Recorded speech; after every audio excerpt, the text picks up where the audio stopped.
मित्र हो, बोधिपथ संदेश या यूट्यूब चॅनलमध्ये आपणा सर्वांचं सहर्ष स्वागत. वेटिंग फॉर व्हिजाच्या प्रतीक्षेत अर्थात अस्पृश्यतेच्या आठवणी. डॉक्टर बाबासाहेब आंबेडकरांनी स्वतः लिहिलेल्या त्यांच्या काही आठवणी वेटिंग फॉर व्हिजा या छोटेखानी आत्मचरित्रामध्ये लिहिलेल्या आहेत. पीपल्स एज्युकेशन ऑफ सोसायटी या संग्रहामध्ये हे छोटेखानी हस्तलिखित सापडले होते आणि याच संस्थेने हे हस्तलिखित प्रकाशित केले. त्यानंतर अनेक प्रकाशकांनी याचा मराठी अनुवाद प्रकाशित केला. बाबासाहेबांनी सुरुवातीलाच प्रस्तावना म्हणून लिहिलेले काही शब्द. अस्पृश्यता अस्तित्वात असल्याचे विदेशी लोकांनाही निश्चितपणे माहीत आहे. तथापि तसे म्हटले तर तिच्याशी त्यांचा निकटचा संबंध नसल्यामुळे ती किती जुलमी आहे हे समजण्यास ते असमर्थ आहेत. थोडेसे अस्पृश्य हिंदूची मोठी संख्या असलेल्या गावच्या एका कडेला राहणे, रोज गावात जाऊन ते अत्यंत अप्रिय घाणीपासून मुक्त करणे आणि हरेकाची किरकोळ कामे करणे, हिंदूच्या दारोदार जाऊन अन्न मागणे, हिंदू वाण्याच्या दुकानातून दूर उभे राहून तेल आणि मसाले विकत घेणे, सर्वार्थाने गावाला आपले घर समजणे आणि तरीही कोणत्याही गावकऱ्याला ते स्पर्श करतात ना गावकरी त्यांना स्पर्श करतात, हे त्यांना समजणे अवघड आहे. प्रश्न असा आहे की सवर्ण हिंदूकडून अस्पृश्यांना कशी वागणूक दिली जाते याची कल्पना त्यांनी कशी देता येईल. त्यांना दिल्या जाणाऱ्या वागणुकीचे सामान्य वर्णन अथवा त्या संदर्भातील प्रकरणांच्या नोंदी या दोन पद्धतीने हे उद्दिष्ट साध्य केले जाऊ शकते. मला असे वाटले की पहिल्यापेक्षा दुसरी पद्धत अधिक परिणामकारक ठरेल.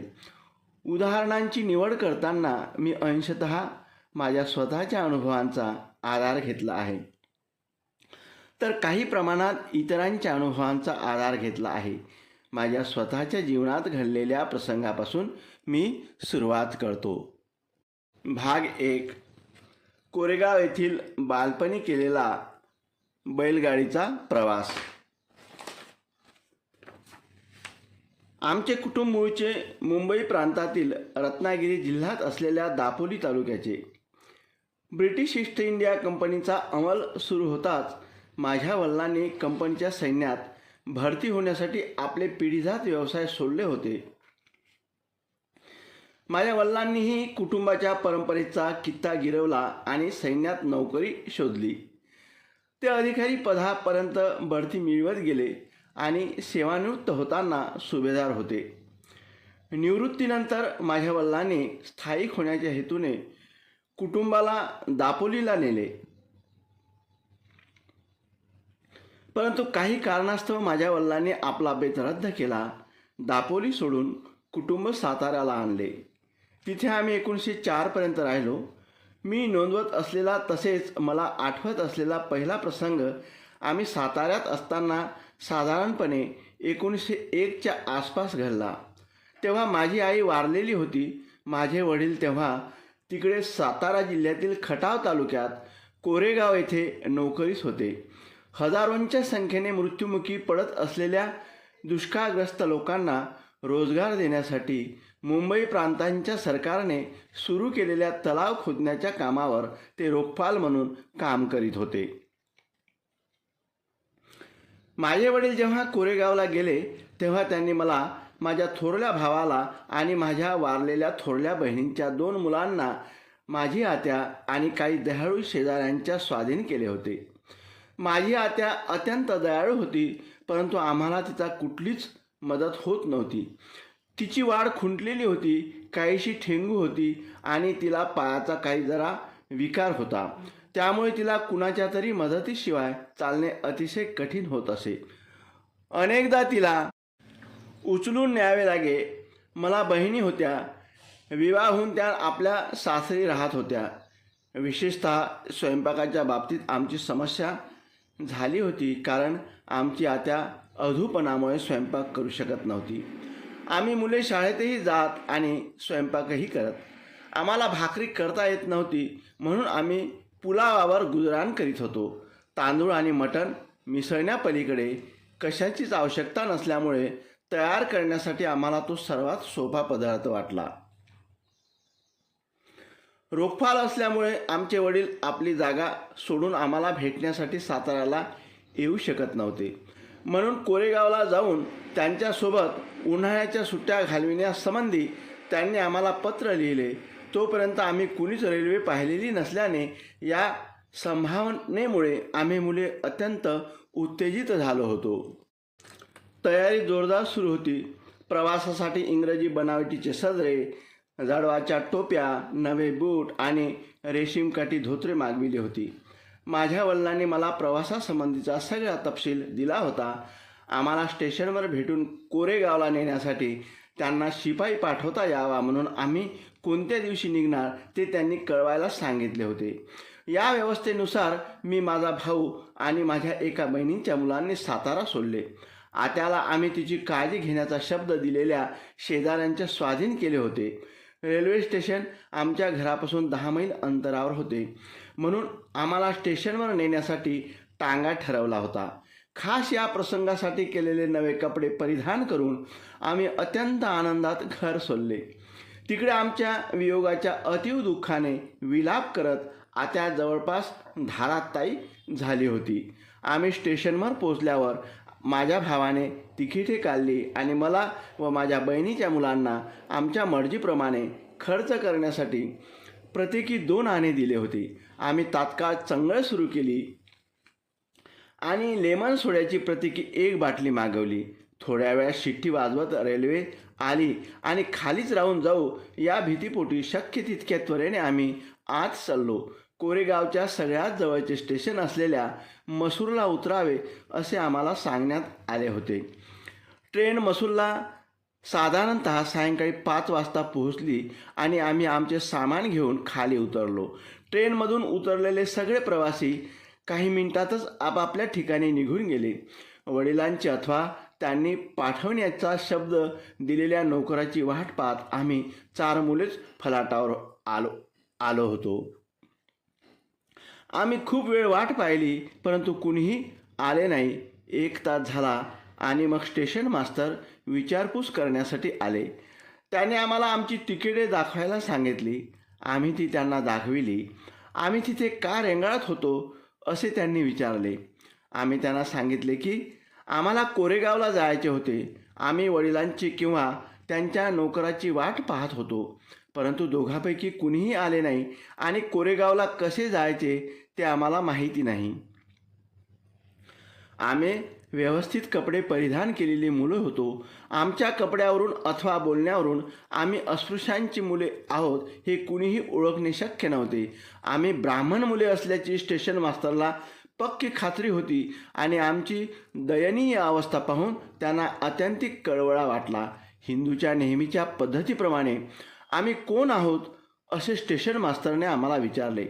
एक क्षणही विचार न करता आम्ही महार आहोत असे अभावितपणे बोलून गेलो. त्यांना धक्का बसला. त्यांच्या चेहऱ्यात अचानक बदल झाला. त्यांच्यावर तिरस्काराच्या विचित्र भावनेचा अंमल आम्हाला स्पष्ट दिसत होता. आमचे उत्तर ऐकताच ते त्यांच्या खोलीत गेले आणि आम्ही जिथे होतो तिथेच उभे होतो. 20-25 मिनिटे गेली. सूर्य जवळपास मावळत होता. ना वडील आले ना त्यांचा नौकर पाठवला आणि आता स्टेशन मास्तरही आम्हाला सोडून गेले होते. आम्ही अगदीच भांबावून गेलो होतो. प्रवासाच्या सुरुवातीला आम्हाला वाटलेल्या आनंद आणि आत्यंतिक उल्हासाची जागा आता दुःखाने घेतली होती. अर्ध्या तासाने स्टेशन मास्तर परत आले आणि आम्ही काय करायचे ठरविले आहे असे त्यांनी विचारले. आम्ही सांगितले की आम्हाला जर बैलगाडी भाड्याने मिळाली तर आम्ही तिने कोरेगावला जाऊ आणि जर ते फार दूर नसेल तर लगेच पायी निघू.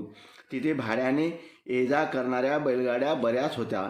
तथापि स्टेशन मास्तरला आम्ही महार असल्याचा मी दिलेल्या उत्तराची बातमी गाडीवानामध्ये पसरली होती. अस्पृश्य प्रवाशांना गाडीत बसून विटाळ सहन करून स्वतःला कमीपणा आणण्याची त्यांच्यापैकी एकाचीही तयारी नव्हती. आम्ही दुप्पट भाडे द्यायला तयार होतो. पैशाचे आमिष कामी आले नाही. आमच्या वतीने व्यवहार ठरवित असलेले स्टेशन मास्तर काय करावे ते न कळाल्यामुळे स्तब्ध झाले. अचानक त्यांच्या डोक्यात एक विचार चमकल्यासारखे वाटले आणि त्यांनी आम्हाला विचारले, तुम्ही बैलगाडी हाकू शकता का? ते आमच्या अडचणीवर उपाय शोधत आहेत हे जाणून आम्ही सगळे हो, आम्ही हाकू शकतो म्हणून ओरडलो. त्या उत्तराबरोबर ते गेले आणि आमच्या वतीने असे ठरविले की आम्ही गाडीवानाला दुप्पट भाडे द्यावे आणि स्वतः गाडी हाकावी. आमच्या या प्रवासात गाडीवान गाडीच्या मागे मागे पायी चालत येईल. भाडे मिळाल्यामुळे तसेच त्याचा विटाळापासून बचाव झाल्यामुळे एक गाडीवान तयार झाला. आम्ही निघायला तयार झालो तोपर्यंत जवळपास 6:30 वाजले होते. तथापि कोरेगावला अंधार पडण्यापूर्वी पोहोचू याची खात्री पटल्याशिवाय स्टेशन सोडू नये यासाठी आम्ही चिंतातूर होतो. त्यामुळे आम्ही गाडीवानाला कोरेगावचे अंतर आणि तिथे पोहोचण्यासाठी लागणाऱ्या वेळेसंबंधी चौकशी केली.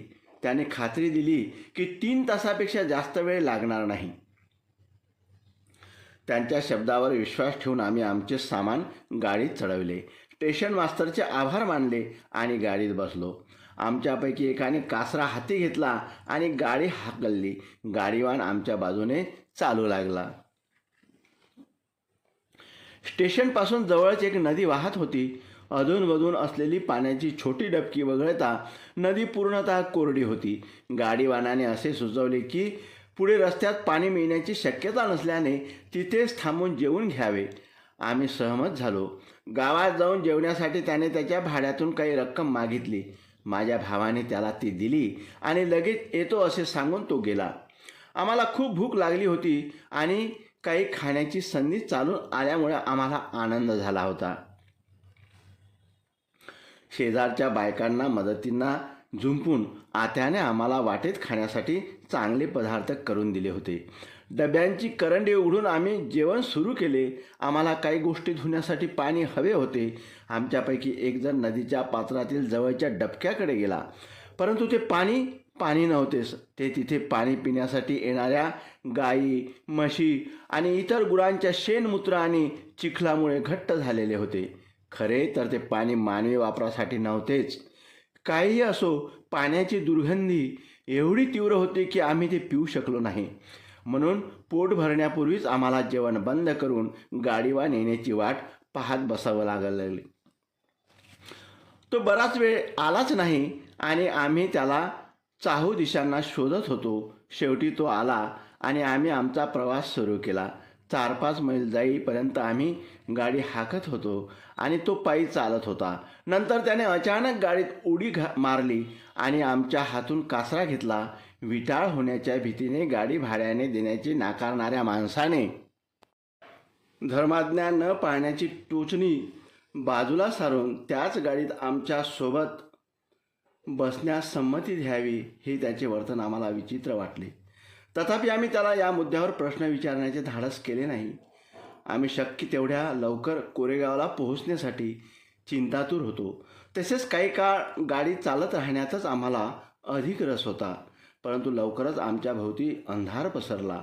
काळोख दूर करण्यासाठी पथदिवे नव्हते. आमच्यासोबत कुणीतरी आहे याची जाणीव देण्यासाठी अवतीभोवती रस्त्यावर स्त्री पुरुषच काय, गुरेढोरेसुद्धा नव्हती. आमच्या भोवती पसरलेल्या शुकशुकाटाची आम्हाला भीती वाटू लागली. आमची चिंता वाढत होती. आम्ही आमचे सगळे धैर्य एकवटले. मसूरपासून आम्ही बरेच अंतर कापले होते. एव्हाना 3 तासाहून अधिक वेळ झाला होता, परंतु कोरेगावचे कोणतेच चिन्ह दृष्टीपथात नव्हते. आमच्या मनात एक विचित्र विचार उद्भवला. आम्हाला अशी शंका आली की गाडीवानाचा दगाफटका करण्याचा हेतू होता आणि तो आम्हाला ठार मारण्यासाठी कुठेतरी निर्जन ठिकाणी नेत होता. आमच्या अंगावर बरेच सोन्याचे दागिने होते. त्याने आमचा संशय बळकट होण्यास मदत केली. अजून कोरेगाव किती दूर आहे, आपल्याला तिथे पोचायला एवढा उशीर का होतोय, असे प्रश्न त्याला विचारायला आम्ही सुरुवात केली. ते फार दूर नाही, आपण लवकरच तिथे पोहोचू, असे तो म्हणत राहिला. जवळपास रात्रीचे 10 वाजले तरीही कोरेगावचे काही चिन्ह दिसेना. तेव्हा आम्ही मुलांनी रडायला आणि गाडीवानाला शिवा द्यायला सुरुवात केली. आमचा आक्रोश आणि विलाप खूप वेळ चालला. गाडीवानाने काहीही उत्तर दिले नाही. अचानक आम्हाला काही अंतरावर एक दिवा जळताना दिसला. गाडीवान म्हणाला, तुम्हाला तो उजेड दिसतोय? तो जकात नाक्याचा उजेड आहे. आपण तिथे आज रात्री मुक्काम करू. आम्हाला काहीशी सुटका झाल्यासारखे वाटले आणि आम्ही रडणे थांबविले. तो उजेड दूर होता. आम्ही तिथे कधीच पोहोचू शकणार नाही असे वाटत होते. जकात नाक्याच्या झोपडीपर्यंत पोहोचायला आम्हाला 2 तास लागले. या लागत असलेल्या वेळामुळे आमची चिंता वाढली आणि आम्ही गाडीवानावर तिथे पोहोचायला एवढा वेळ का लागतोय? आपण चुकीच्या रस्त्याने तर जात नाही ना? अशा प्रकारची प्रश्नांची सरबती केली. शेवटी मध्यरात्रीच्या सुमारास गाडी जकात नाक्याच्या झोपडीजवळ पोहोचली. ती टेकडीच्या पायथ्याशी परंतु दुसऱ्या बाजूला होती. तिथे पोहोचताच आम्हाला रात्री मुक्कामाला आलेल्या बैलगाड्या थांबलेल्या दिसल्या. आम्हाला खूप भूक लागली होती आणि खाण्याची अनिवार्य इच्छा झाली होती. परंतु पुन्हा पाण्याचा प्रश्न होता. आम्ही आमच्या गाडीवानाला पाणी मिळणे शक्य आहे काय असे विचारले. त्याने आम्हाला बजावून सांगितले की जकात वसुली करणारा हिंदू आहे. आम्ही महार आहोत असे तुम्ही त्याला खरे सांगितले तर आपल्याला पाणी मिळण्याची सुतराम शक्यता नाही. तो म्हणाला, तुम्ही मुस्लिम असल्याचे सांगून नशीब आजमावून पहा. त्याच्या सल्ल्यानुसार मी जकातवाल्याला झोपडीकडे जाऊन थोडे पाणी मिळेल का असे विचारले. तू कोण आहेस? त्याने विचारले. मी त्याला आम्ही मुस्लिम आहोत असे सांगितले. मी खरोखर मुसलमान असल्यासंबंधी त्याला शंका वाटून येऊ नये आणि मला उर्दू उत्तम येत होती म्हणून मी त्याच्याशी उर्दूमध्ये बोललो. परंतु ही युक्ती उपयोगी पडली नाही आणि तो उर्मटपणे उत्तरला, तुझ्यासाठी इथे कुणी पाणी ठेवलंय? टेकडीवर पाणी आहे. तुला हवे असेल तर जा आणि घेऊन ये. माझ्याकडे पाणी नाही असे सांगून त्याने मला घालवून दिले. बैलगाडीकडे परत जाऊन मी माझ्या भावाला त्याने दिलेले उत्तर सांगितले. माझ्या भावाला काय वाटले मला माहीत नाही. फक्त त्याने आम्हाला अंग टाकायला सांगितले. बैल सोडून गाडी उतरती करून जमिनीवर टेकवले होते गेले. गाडीतल्या तळाच्या फळ्यावर अंथरून टाकून आम्ही अंग टाकले. आता आम्ही सुरक्षित ठिकाणी आल्यामुळे आमच्यावर जे ओढवले होते त्याचे आम्हाला काही वाटले नाही. तथापि शेवटी घडलेल्या प्रसंगाच्या आठवणीकडे आमचे मन अनाहूतपणे वळत होते. आमच्याजवळ भरपूर अन्नपदार्थ होते. आमच्या पोटात भुकेचा आगडोंब उसळला होता. या उपरही आम्हाला उपाशी पोटी झोपावे लागले कारण आम्हाला पाणी मिळू शकले नाही. आम्हाला पाणी मिळू शकले नाही कारण की आम्ही अस्पृश्य होतो. असा शेवटचा विचार आमच्या मनात आला. मी म्हणालो की आपण सुरक्षित ठिकाणी आलो आहोत. माझ्या थोरल्या भावाला याबाबत संशय वाटत होता. तो म्हणाला, चौघांनी एकाच वेळी झोपणे शहाणपणाचे नाही, काही होऊ शकते. त्याने असे सुचवले की एकावेळी दोघांनी झोपावे आणि दोघांनी लक्ष ठेवावे. अशा प्रकारे आम्ही त्या टेकडीच्या पायथ्याशी रात्र काढली. पहाटे 5 वाजताच आमचा गाडीवान आला आणि आपण कोरेगावकडे निघावे असे सुचविले. आम्ही ते साफ नाकारले. 8 वाजेपर्यंत हलणार नाही असे आम्ही त्याला सांगितले. कुठलाही धोका पत्करण्याची आमची तयारी नव्हती. तो काहीच बोलला नाही. आम्ही 8 वाजता निघालो आणि 11 वाजता कोरेगावला पोहोचलो. आम्हाला पाहून आमच्या वडिलांना आश्चर्य वाटले. ते म्हणाले की त्यांना आमच्या येण्याची सूचना मिळाली नव्हती. त्याला हरकत घेत आम्ही सांगितले की आम्ही सूचना दिली होती, त्यांनी ते अमान्य केले. नंतर असे उघड झाले की चूक माझ्या वडिलांच्या नोकरांची होती. त्याला आमचे पत्र मिळाले होते परंतु तो ते माझ्या वडिलांना द्यायचे विसरला. माझ्या आयुष्यात या घटनेचे अत्यंत महत्त्वाचे स्थान आहे. जेव्हा ती घडली तेव्हा मी 9 वर्षाचा होतो. तिने माझ्या मनावर अमिट अशी छाप सोडली आहे. या घटनेपूर्वी हे मला माहीत होते की मी एक अस्पृश्य आहे आणि अस्पृश्यांची अवहेलना आणि भेदभाव पूर्ण वर्तन केले जात होते. उदाहरणार्थ, वर्गात मी माझ्या क्रमांकानुसार विद्यार्थ्यासोबत बसू शकत नसे तर मला एकट्याला एका कोपऱ्यात बसावे लागे. मला हे माहीत होते की शाळेत मला वर्गात बसण्यासाठी स्वतःचा पोत्याचा तुकडा घेऊन जावे लागे आणि सफाई कर्मचारी मी वापरत असलेल्या पोत्याच्या तुकड्याला स्पर्श करीत नसे. सायंकाळी मला तो तुकडा घेऊन घरी जावे लागे आणि दुसऱ्या दिवशी परत आणावा लागे. शाळेत असताना मला माहीत होते की स्पृश्य वर्गाची मुले तहान लागल्यास नळावर जाऊन आपली तहान भागू शकत. आवश्यकता केवळ शिक्षकांच्या परवानगीची असे. परंतु माझी स्थिती वेगळी होती. मी नळाला स्पर्श करू शकत नव्हतो आणि स्पृश्य व्यक्तीने तो माझ्यासाठी सुरू करेपर्यंत मला तहान भागवणे शक्य नव्हते. माझ्या संदर्भात केवळ शिक्षकांची परवानगी पुरेशी नव्हती, शाळेच्या शिपायाची उपस्थिती आवश्यक होती. कारण अशा कामासाठी शिक्षक वापरू शकतील अशी ती एकमेव व्यक्ती होती. जर शिपाई उपलब्ध नसेल तर मला पाण्याविना राहावे लागे. परिस्थितीचे सार एका वाक्यात सांगता येईल. शिपाई नाही तर पाणी नाही. घरी कपडे धुण्याचे काम माझ्या बहिणी करतात हे मला माहीत होते. साताऱ्यात धोबी नव्हते असे नाही. आम्हाला धोब्याला पैसे देणे परवडत नव्हते असेही नाही. धुण्याचे काम माझ्या बहिणी यासाठी करीत होत्या की आम्ही अस्पृश्य होतो आणि अस्पृश्यांचे कपडे कोणताही धोबी धुणार नाही.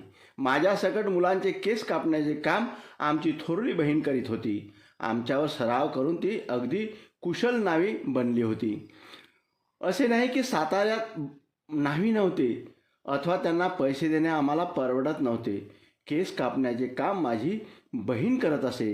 कारण आम्ही अस्पृश्य होतो आणि कोणताही वारीक अस्पृश्यांचे केस कापण्यास संमती देणार नाही हे सर्व मला ठाऊक होते. परंतु या प्रसंगाने मला पूर्वी कशानेच नाही एवढा जबर धक्का बसला आणि त्याने ही घटना घडण्यापूर्वी मला इतर स्पृश्य आणि अस्पृश्य लोकांप्रमाणेच जी एक नेहमीचीच बाब वाटत होती तिच्या संबंधी विचार करणे भाग पाडले.